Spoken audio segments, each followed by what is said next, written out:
Why does every guy cheat on you? Trust me, I know. How come girls always call you their friend? I can tell you. We'll talk about your strengths and we'll talk about emotions. Secrets of Birthdays, now live for purchase. Check out yours at secretsofbirthdays.com. Soul Garden.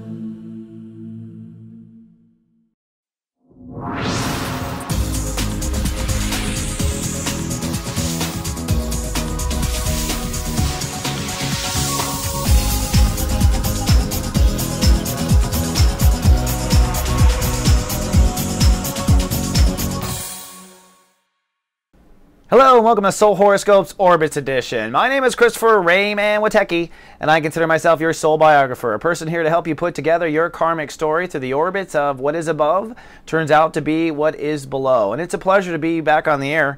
I have to say, one of the new little tricks of recording this same open for everybody is that I can tack on an open at the very end. My goddess, did we have an intense weekend. A new moon in Aquarius rattled me, put me behind in my schedule, so my apologies for showing up what I consider late with the horoscopes. I want to be on the air, but I didn't feel too bad. It knocked out the Pope as well. You know, when Neptune's in Pisces, folks, is when the Pope resigns. When the rats start leaving the ship, it's not always because the ship is sinking. Sometimes I think it's because light is brightening up, and we're seeing some effects of that, including even a personal killer or cop killer in California. A lot of crazy stuff going on. This is Neptune in Pisces. We're going to talk about that in your horoscope. I call it the party in Pisces. But even though we were distracted in Pisces, the sun is really the focus in Aquarius. We're working on how we position ourselves. We'll be going deep into that as well. Plus there are some squares, and I've got some new technology to kind of show you along the way. So let's take the Ascension elevator up to 33,000 feet and get on our journey. Afternoon, folks. This is your captain speaking. While riding the Ascension elevator, be sure to keep your hands and feet in at all times. The white zone is for immediate loading and unloading of emotional baggage. And as always, thank you for flying with Christopher Witecki. Hello, Your Royal Majesty. Welcome to 33,000 feet, where we're going to take a bird's eye view of your life, you. And this is also for the Royal Risings as well, the Leo Risings. It is going to be an interesting week. It's been a tough time. The planets are pulling us in every direction. Just to kind of orientate our flight here, we're in Chapter 3 of Sun in Aquarius. The Leos and Leo Risings are basically upgrading the part of themselves that negotiates balance. This is marriage, and harmony. The part of you that is always weighing back and forth the giving and receiving. It starts with where you give and receive to yourself. It builds into your judgment, where you give and receive outside in the world. And then this goes into your ability to have a peaceful life or not a peaceful life at large. Okay, so it's a very important section of our consciousness, and it's the anti-birthday. It is the opposite of what you are, so to speak. You have this star out in the world, and then you have this weighing in the background using Aquarius to use to measure and balance your relationships. But there are a lot of distractions going on, Your Majesty. For one, Saturn in Scorpio insisting that the royalty take care of themselves first, emotionally. This means going back probably to emotional wounds that began in childhood, especially for Leo Risings. That would be true, that you would be reversing childhood wounds. So as you are trying to move into fair and balanced relationships, you yourself are teeter-tottering on a new emotional relationship with yourself. Saturn insisting that you face that any kind of emotional baggage that you've been carrying. So that was tough. Then Pluto in Capricorn pushing Leos and Leo Risings into a new lifestyle, which means that if you were hoping to resort to old lifestyle methods to comfort you in all this transition, forget it. Pluto has said, no, you must actually move forward there. You can't go back to old lifestyle habits or ways of living in the moment that you used to be able to do. So kind of the blanket being taken away from the Leos when they're trying to sleep.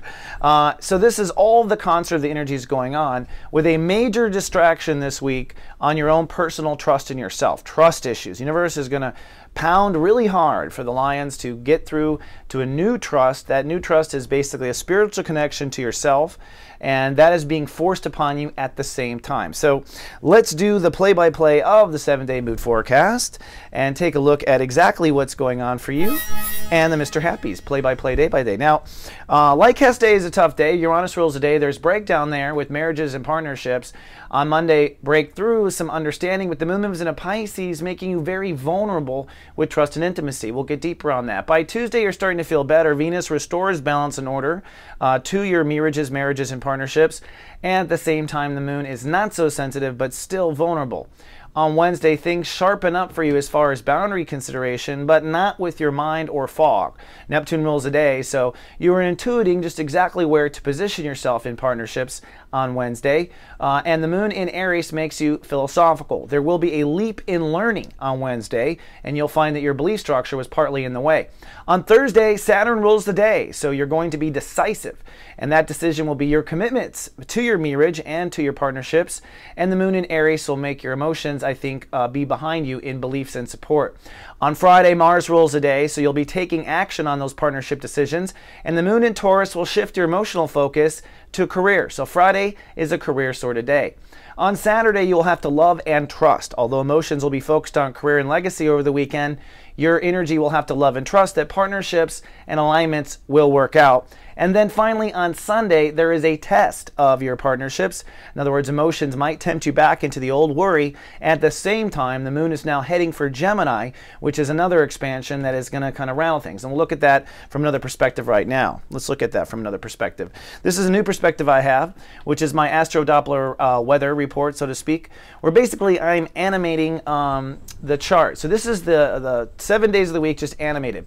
These two green arrows are showing the connection that goes on between having to draw emotional boundaries with yourself and take care of yourself, and how that plays directly into your sense of trust or not.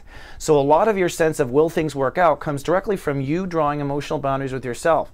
These red arrows represent a square where fear is being worked out between changing your boundaries with yourself and will it work out in society? Will it work out to what I want in the world? Will it work out with the friends I want? So a lack of faith, of trust there. This arrow is showing how the moon just brushes across all these planets through the week. Starting at the beginning, it's with relationships at the very beginning, and then it goes through trust and intimacy, and then it goes across the house of belief structure there, and then through the house of career at the very end on Saturday and Sunday, then heading right for that society bump when it hits Jupiter, where suddenly you have to expand your emotional awareness in the world. So you're going to have to, that's actually the next Monday. Don't be concerned about that. This red arrow is just showing how the moon does scrub across Uranus. Uranus will be a day of a leap of faith there, and how it's heading for Jupiter as well. And then lastly, this square is between lifestyle and beliefs. In other words, you don't believe life can change and be okay, or you don't want to change your lifestyle because of your beliefs. So beliefs and lifestyle aggravation there with the two arrows. Okay, that's what they're pointing. That's called a square, where fears between lifestyle and your beliefs. So look to be ignorant somewhere and look to be stubborn in other places when you're dealing with your lifestyle. Let's take a look of outer space. There's some things I want to point out with the party going on in Pisces. Now, literally, this is the party in Pisces, okay? So I put it here like in a different view. In the house of trust and intimacy, in the area of consciousness of trust and intimacy, for Leos and Leo risings, you have God sending this God service provider, Neptune. That's your psychic senses. You're masculine aggressive. This is the part of you that's waging war on any kind of boundary fault lines. IB, that's what the healing agent of Chiron, so you're actually healing old trust intimacy boundaries right now. And these go back to childhood, and then your mind is kind of obsessed with the lines too. Then you can see what happens. On Monday, Tuesday, Wednesday, the moon scrubs across this. So it's like emotional harpsichord that strums the sensitive issues of trust and intimacy for the lions. Now, where these are more specifically, Neptune's at step 2. So you just want to listen to your higher guides. You just want to listen. This is where Neptune is pushing the world to be more spiritual now. Hasn't been this way since 1848. So now we're getting more spiritual. You need to listen to God universe, because that's where the answers are. Step 8 for Chiron. You must decide what boundaries you want wounds you want healed. So if you are a victim of sexual abuse or a victim of any kind of abuse where a boundary is crossed, it's time to decide that that needs to heal. So I mean, to be decisive and say, that's it, let's do it, come on God. Chiron is there, which means the universe is going to bring the resources to heal this in the appropriate way if you surrender and let the universe do its job. I mean, after all, either we believe in this God universe thing or we don't.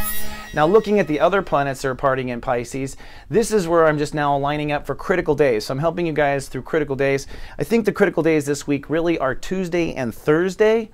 On Tuesday, you're going to be wanting to restore balance to everything. So you're going to have to make decisions about where you want to take action with drawing new boundaries with yourself and with others. But it starts always with yourself. And you've got to keep your mind into a synergy of I love me, I love you. This is the little formula of the universe, I think, that adds up to Venus. So in the end, you will feel balanced in your relationships, but it's from promising to take action with yourself and keeping an open mind. Then on Thursday, let me hop over here. On Thursday, you want to go ahead and act on that. So whatever, boundary decision you made with yourself, Thursday, do it. Okay, so you act on Thursday, and your mind, unlimited possibility. That's, you just tell the mind, you know what, we'll just see what happens, just unlimited possibility. That's the only way I think you can get through it. And that's what let's just say the planets tell me this is the way to get through it. Then in that final Sunday where you are tested on faith, okay, your mind has got to be focused on your self-love and listening to your guides. And that's what Mercury is saying. And remember, we're tested emotionally. We start getting emotional on a test of faith day. So your mind just needs to listen to love and intuition, and your mind will be the loving force that keeps your emotions cradled. Don't forget, we don't want to go backwards in time either with how we treat ourselves emotionally either, right? I'm just taking off my graphic. So to sum up, for Leos and Leo risings, the critical point this week is really, I mean, after all this stuff with trust and intimacy and all this stuff with believing in the squares between your lifestyle and your beliefs, where this is about marriages and partnerships. This is about fairness. This is about stepping into the right marriage with yourself. This is about, therefore, setting your relationships into a right balance and harmony. When you're balanced with yourself, you're balanced with the world. In order to step into that balanced harmony relationship, you're going to have to be very flexible with where your boundaries actually are, because you're going to be stepping into a lifestyle that's unfamiliar. You're stepping into a foreign kind of world of living. This is not, you know, royalty don't like this, okay? And you cannot, you know, not take care of your own emotional foundation. No matter where you are in your family home situation, your job is to be that mother to yourself so that you feel sensitive enough to change your boundaries and so that you can step into the alignment of the relationships that you want. I think that's what this week is. All right, let's wrap up. This week, my gratitude goes to you, the viewer. I just want to say thank you for always reaching out, for always looking for me when I've been off the air, for continuing to give me great positive feedback and allowing me to grow and be honest on the air and not have to pretend to be somebody else. I'm very grateful to be in this service. And if you watch my horoscope, Taurus, you'll see that I'm finding my place in the world, and it's so nice to be received by you. So thank you. Much gratitude to you. This is co-creation in the making right here live. Don't forget, if you'd like to connect to me personally, I do go on the air live in a Google Hangout called A Guided Hangout on Mondays at 12 noon Pacific. So we put that post on my Facebook, in the mothership, everywhere. So come on down, you can watch, you can chat, and you can ask me questions personally. This is my way of getting, and I'd love to hear your feedback on the horoscopes and what you think so far. If you want to be watched over personally by me, I write text messages every day through the night, personally to my subscribers, and you can start it for 1 week for a penny. So come on down if you want at gatext.me and try the GA service with us. Thank you so much for logging in. I'll see you on Sunday if everything goes well, but if you look at the horoscope, it will. And until then, live, love, be.